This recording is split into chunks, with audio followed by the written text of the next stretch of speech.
The funeral flowers were still on the table when she told me to leave. It had only been 3 days since we buried my father, and I was still moving through the house like everything might fall apart if I touched it too quickly. She didn't raise her voice. She didn't cry. She just stood there and said it plainly, like it had already been decided long before that moment. You need to pack your things. No explanation. No hesitation. Just removal. At the time I thought it was grief making her cold.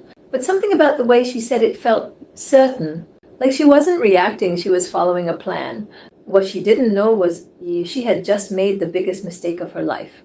I had lived in that house my life before she became part of it. My father and I were close in a steady way, never needed words. When he remarried, things shifted, but I never imagined I could lose my place there. After he passed, she moved quickly. Papers appeared, decisions were made without me, and conversations happened behind closed doors. I told myself it was grief. People act strangely when they're hurting.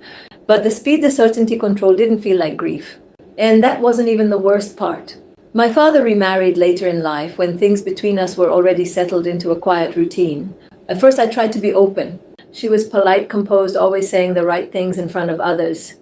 But privately there was distance, subtle but consistent. Small moments started to stand out. Decisions about the house no longer included me. My opinions were acknowledged and ignored. My father didn't change overnight, but his attention shifted in ways I couldn't quite explain then.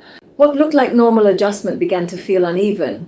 This is where everything started to make sense, because what I thought was adjustment was actually preparation. At first it felt like chaos, but when I started looking closely, the timing was too precise to be accidental. Documents had been updated months before my father passed quietly without discussion. Ownership structures shifted, access changed, and I was the only one who didn't know. She had positioned herself carefully, presenting everything as protection, as responsibility. Even my father seemed reassured, or at least that's what I believed then. Looking back, I see how information was filtered, how conversations were managed, so I would never question anything. It wasn't grief driving her actions. It was control. But here's what she never expected. Yeah, in all her planning, she overlooked one detail that would unravel everything. The moment I understood what she had done, everything shifted. What had felt like isolation started to crack as questions spread through the family.